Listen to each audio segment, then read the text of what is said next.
indescriptible. Et quand il a dit dans son propos introductif qu'il voudrait, lui et les siens, laisser une trace en transformant à partir de ce qui est possible, donc du potentiel, je voudrais que vous vous joigniez à moi pour le féliciter.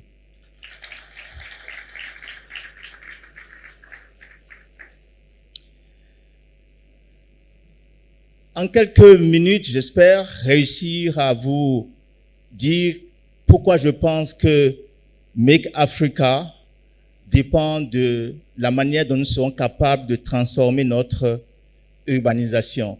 On pourrait quasiment dire, pour rester dans l'ère du temps, Make Africa Great Again, pour paraphraser quelqu'un. Mais en réalité, c'est de parler du potentiel. Pour ma part, quand je parle de développement durable en général, je ne parle pas de besoin.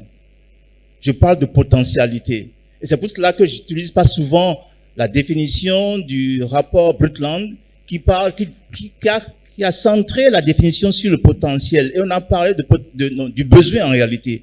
On a parlé tellement de besoins qu'on a fini par ne voir que les besoins de base, au lieu de rester dans la pyramide de Maslow qui parle des besoins de base jusqu'aux aspirations.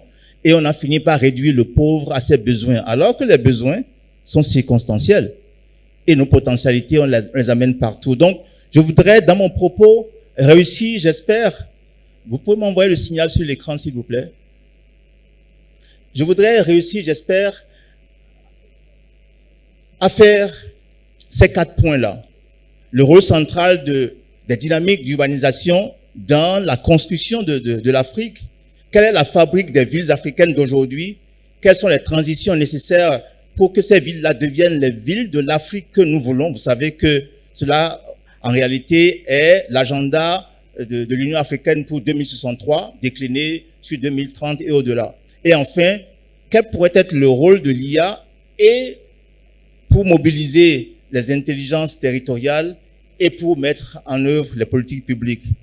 Alors, peut-être commençons par nous entendre sur ce qu'est la ville. Pour ma part, j'aime bien cette définition, monsieur le vice-recteur de l'un de vos collègues aujourd'hui à la retraite, le professeur Bienvenu Akora, linguiste, qui a dit ceci. La ville est l'expression spatiale et matérielle de la structure sociale, des valeurs, des aspirations et des conflits d'une société. Et il ajoute, nous ne devons pas perdre cela de vue quand nous pensons développement urbain durable. J'ajouterais développement urbain et territorial durable. Pour moi, la ville devrait en réalité être reflétée ou reconnue quand elle est performante. Être reconnue par quoi? Elle doit être reconnue par ses fonctions. Sa raison d'être pour moi, c'est d'être un centre d'accès mutualisé aux fonctions et aux services publics, d'être aussi un centre d'innovation, de valeur ajoutée à son territoire, à ses économies et aussi à ses écosystèmes, d'être un centre efficace de compétitivité. Aucun territoire ne peut performer au-delà du niveau de fonctionnement de la ville qui est dans son territoire et être capable de connecter les citoyens, les territoires, leurs économies, leurs écosystèmes entre eux et au-delà, avec d'autres territoires, avec d'autres pays et j'en passe. Et il y a aussi un aspect du développement urbain africain qui est souvent passé sous silence, sous les radars. Il y a près de 700 villes dites agglomérations frontalières qui regroupent 6% de la population africaine, mais qui ont un rôle catalytique potentiellement en termes de construction de cette Afrique-là et du marché unique africain. Mais cependant, ce sont des villes qui sont délaissées. Si vous marquez, si vous repérez les zones de crise en Afrique, vous allez voir que ces zones de crise sont dans des îles, dans des villes ou agglomérations frontalières où l'État est souvent absent et les États voisins se mettant ensemble pour être absents, et bien s'ils développent toute forme de trafic. Maintenant, regardez cette carte-là. Regardez là, je vais la laisser dérouler pendant que je vous parle. Voilà une illustration du développement urbain africain projeté entre 1950 et 2050. Et vous pouvez voir combien cette accélération est grande. Je dis souvent que l'urbanisation en Afrique, c'est un TGV qui va plus vite que tout.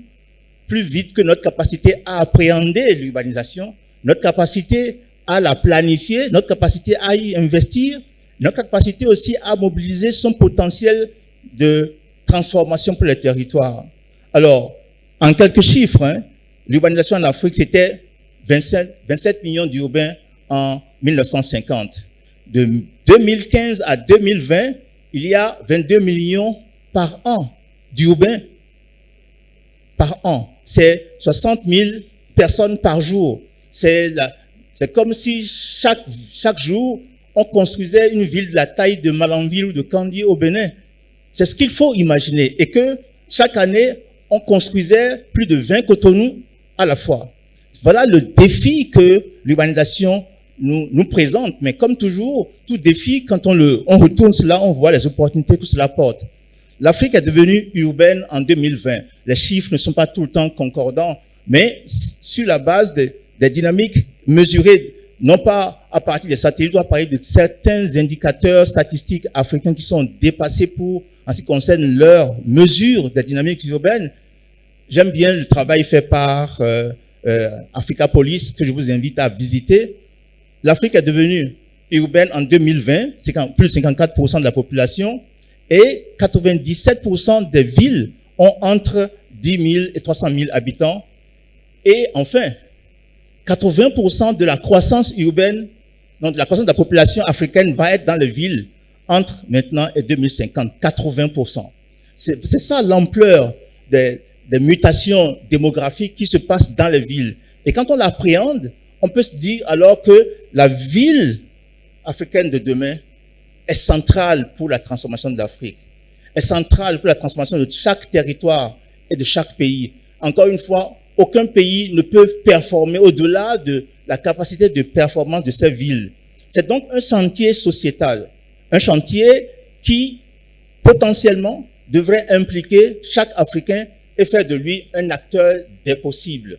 Et c'est en cela que l'inclusion ou l'inclusivité devient un défi majeur. Maintenant, je voudrais que nous jetions un regard sur la fabrique africaine, la fabrique des villes africaines d'aujourd'hui.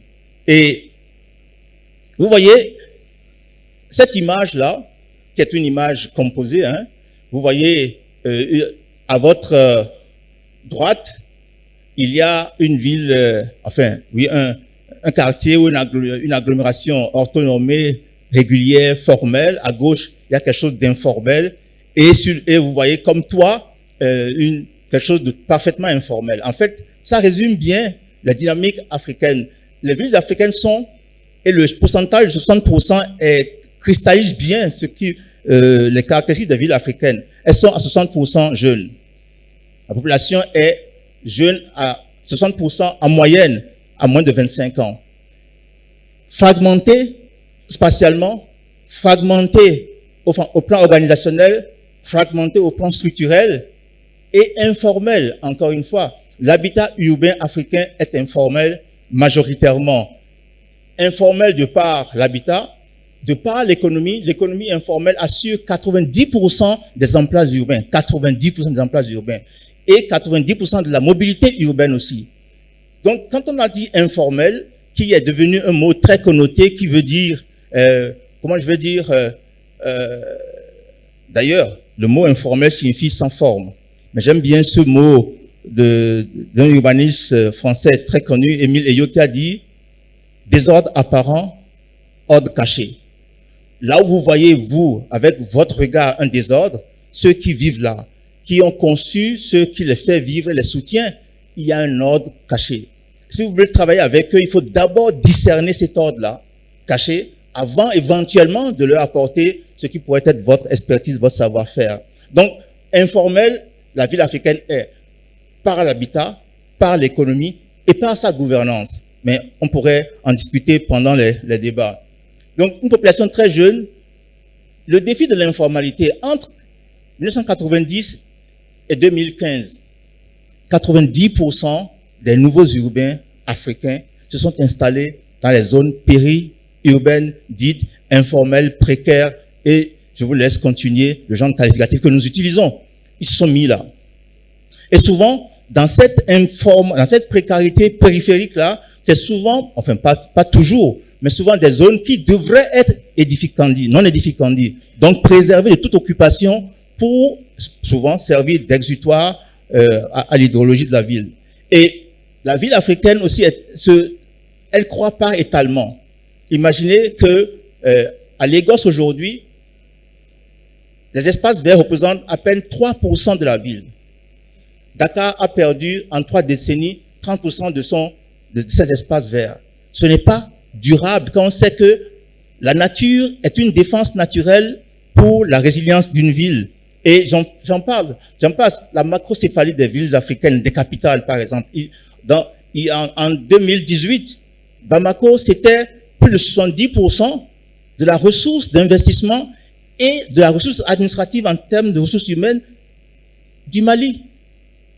Donc, forcément, s'il y a une telle concentration, il y a un désert ailleurs. Et ceci pourrait expliquer cela. Et enfin, l'insécurité foncière est la mère de toutes les insécurités urbaines en Afrique. L'insécurité foncière. Donc, ayant dit cela, on peut imaginer aisément ce que les nouvelles technologies peuvent aider à accélérer. Quand moi j'étais à l'école d'archi, il fallait au moins 6 mois pour mener une campagne de couverture de photographie aérienne et 6 autres mois pour faire une restitution intelligente pour pouvoir interpréter et éventuellement commencer à planifier. Aujourd'hui, vous faites cela en 10 fois moins de temps et avec une capacité d'associer davantage ceux qui vivent dans le milieu. Alors, l'image que j'ai montrée à l'entame, c'est qu'il y a un duel entre quartier informel et quartier formel. Et dans ce duel-là, on se demande qui gagne le duel. Eh bien, les quartiers formels gagnent le duel en termes d'investissement. La puissance publique investit d'abord dans les quartiers formels. Et la question c'est pourquoi ceux qui croient plus vite attirent moins d'attention et moins d'investissement? C'est une question qui doit nous interpeller et nous amener à voir si la ville est informelle, si elle continue d'être informelle, si c'est elle qui permet la mobilité, si c'est elle qui permet l'emploi, comment faisons-nous pour capter cette dynamique-là et en faire une dynamique convertie en croissance durable? Quelques chiffres. Hein. Si vous comparez à taux d'urbanisation comparable, l'urbanisation en Afrique génère 37% moins de PIB que dans d'autres régions. Quand vous voyez cette déconnexion des dynamiques d'urbanisation avec le PIB urbain et le PIB général montre que l'urbanisation africaine ne joue pas encore son rôle, sa fonction de croissance économique inclusive. Et il faut comprendre cela pour dire si nous avons 28% de moins que l'Asie de l'Est et Pacifique et 55% de moins que l'Afrique du Nord, par exemple, et l'Amérique latine, et le Moyen-Orient, ça signifie qu'il y a quelque chose qui doit changer. On ne peut pas continuer les politiques urbaines de la même façon. Cette image-là montre très bien ou illustre, à mon avis, la question. Quelles sont les transitions qu'il faut pour qu'on passe d'une ville informelle qui, nonobstant tous les travers qu'on peut lui reprocher, est la fabrique de la vie africaine d'aujourd'hui, pour aller vers une ville inclusive, dynamique, qui génère de la croissance et une ville qui fait donc que l'ensemble des territoires connaissent le progrès. Nos villes sont effectivement, à mon avis, des laboratoires à ciel ouvert. Mais encore faudrait-il, ou faut-il, pour être plus positif encore, les regarder comme tels. Regarder nos villes comme des laboratoires à ciel ouvert dans leur territoire. C'est un peu ce qui est ici à l'ordre du jour. Alors je voudrais vous inviter à déconstruire un mythe. Le mythe de la modernité. La modernité, vous voyez ces images-là, on nous enseigne dans les écoles d'architecture et d'urbanisme que la modernité, dont la formulation nous vient en particulier de l'école du Bauhaus en Allemagne, dit que les formes suivent les fonctions. Les formes sont au service des fonctions. Et c'est cela la définition de la modernité. Si vous prenez n'importe quel artefact, n'importe quelle production, qu'elle soit culturelle, qu'elle soit cultuelle, qu'elle soit de construction africaine, précoloniale, vous allez voir que son essence même est précisément de refléter les fonctions. Et cette caractéristique a été formulée comme étant informelle. Pendant la colonisation, tout ce qui était né des autochtones était informel et forcément,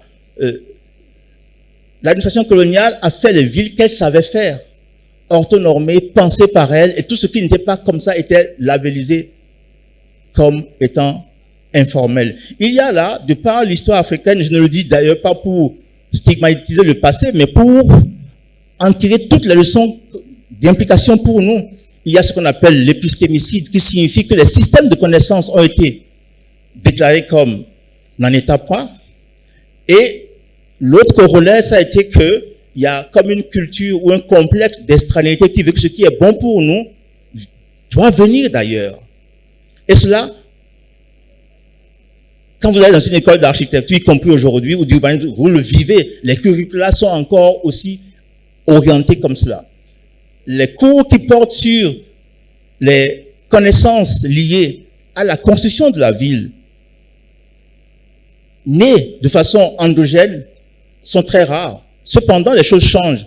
Je vous suggère de lire le 9e tome de l'histoire générale de l'Afrique qui vient de sortir, qui est une dynamique créée par le professeur Joseph Kizerbo, mais le 9e tome vient de sortir, qui jette un regard épistémologique sur l'ensemble des 8 tomes précédents. Il est très, très intéressant par rapport à mon propos. Alors, modernité, c'est que les formes suivent les fonctions. La modernité, ce n'est pas de copier ce qui est bon pour les autres, ce qui vient d'ailleurs.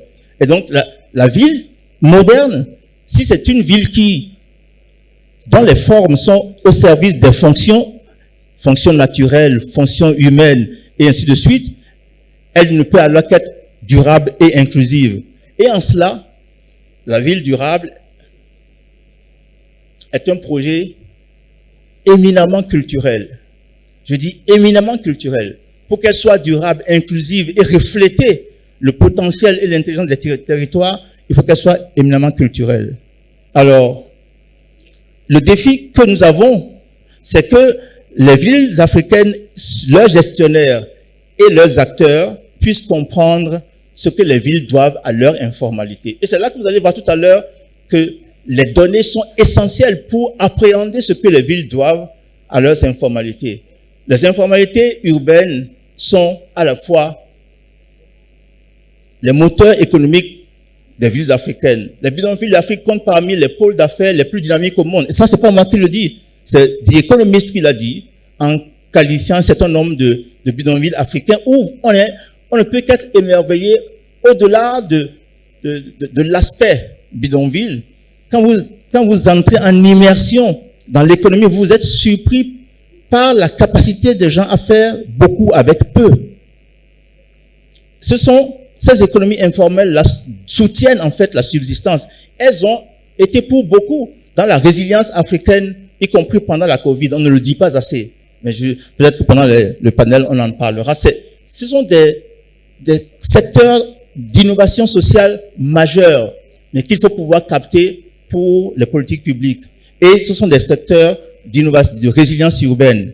Alors, je voudrais, pour transformer nos informalités en levier de croissance pour nos villes et leurs territoires, je vous propose les 7 défis qui suivent. Et vous verrez comment chaque défi appelle de l'innovation et donc appelle le digital comme outil pour appréhender et mettre en chantier ces innovations. Le premier, à mon sens, c'est il faut assurer une planification, une gestion urbaine dynamique et inclusive, itérative, pas le genre de plan qu'on fait une fois pour toutes et pour 20 ans, mais au contraire, que son principe soit stratégique, donne des orientations et que sa dynamique de construction soit à faire avec les gens et pour les gens. Mandela disait, ce que vous faites pour moi, sans moi, vous ne pouvez le faire que contre moi. Le deuxième défi, c'est une administration foncière tout aussi dynamique et effective qui, dans son ambition et sa nécessité de régularisation des occupations, doit permettre de capter les titres qui existent déjà. Les titres d'occupation, ce n'est pas forcément le foncier. Et puis, on sait que nous, en Afrique, une partie de titres d'occupation sont de titres communal. Et il faut viabiliser les bidonvilles par des infrastructures et des services urbains. Aujourd'hui, par exemple, on sait combien la connexion est essentielle pour l'économie locale et urbaine. Et mettre une connexion quelque part en mettant des panneaux solaires et autres, c'est devenu une dynamique essentielle pour l'urbanisation en Afrique. Et il faut financer le développement urbain avec des outils de financement qui restent à inventer. Il faut renforcer la gouvernance territoriale, en particulier appréhender les liens entre le rural et l'urbain.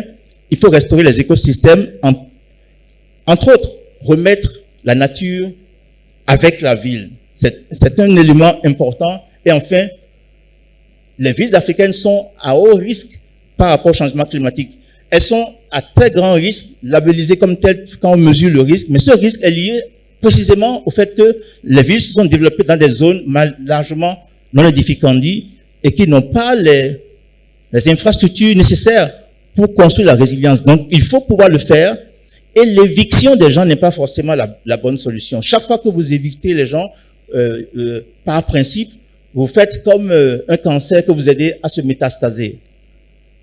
Enfin, je vais conclure par mon propos sur comment je vois l'IA servir à cela et servir cela. À mon avis, le développement urbain territorial a un impératif. Appréhender l'intelligence territoriale, c'est un impératif. Sinon, vous allez mettre de l'investissement, mais l'efficacité de cet investissement-là sera très relative parce que vous n'aurez pas investi pour capter, capitaliser et mettre à l'échelle ce qui est possible déjà dans le territoire. Donc, l'intelligence territoriale, c'est une approche qui parle de planification de gestion urbaine territoriale, qui utilise les données pour une gestion optimisée de l'espace et des ressources. Et nous voilà.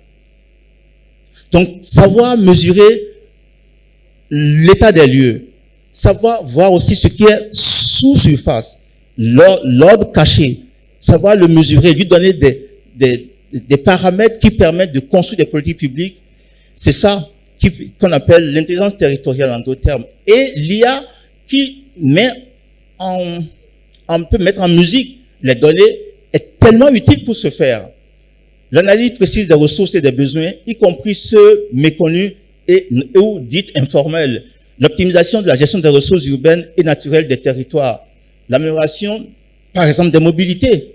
Comment on fait, par exemple, au Bénin, à Cotonou, on a mesuré que entre 80 et 90%, pour être d'ailleurs précis, dans un arrondissement, 90% de la mobilité est faite avec les émigrants. D'un arrondissement à l'autre, c'est 80%. Mais ce n'est pas durable. Une moto à combustion et un transporté. Donc, si on fait le bilan d'émissions, ce n'est pas durable. Mais comment on transite? Et ça reste, ce n'est pas durable, mais ça reste le plus à portée des populations. Comment on fait pour utiliser ce modèle-là pour faire une transition vers des transports tout aussi en commun qui intègrent et captent et capitalisent le service des motos-taxis, par exemple. Il doit y avoir une réponse. Sous d'autres cieux, il y a des solutions qui ont été apportées dont nous pourrions nous inspirer tout en évitant le copier-coller. Il faudra, quand on parle de résilience, la résilience, ce n'est pas que quelqu'un vienne la construire pour vous.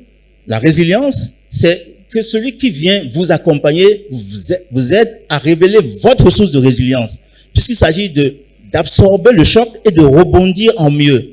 Donc, si quelqu'un vient le construire pour vous, quand la personne s'en va, comment vous faites? Donc, un projet de résilience, contrairement à un projet d'adaptation, c'est un projet qui vous met en mode d'adaptation de façon continue. Et la participation citoyenne, si essentielle pour faire une ville durable. Elle est l'indicateur premier de l'inclusivité.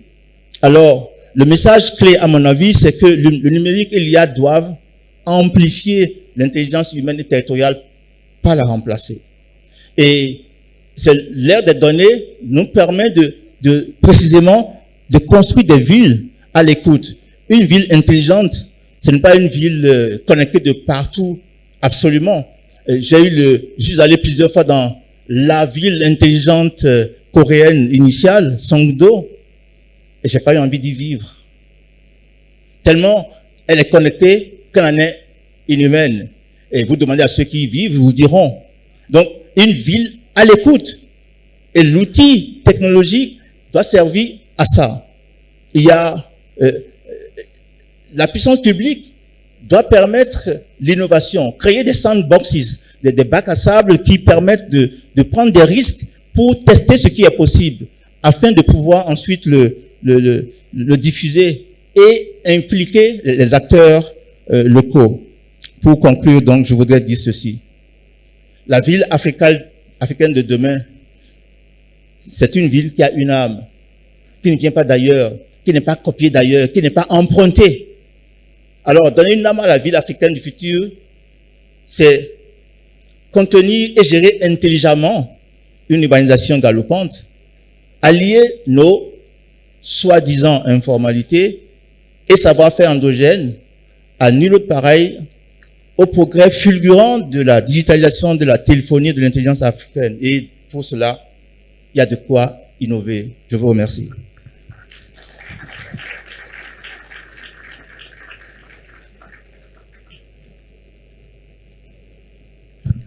Monsieur le ministre, merci pour votre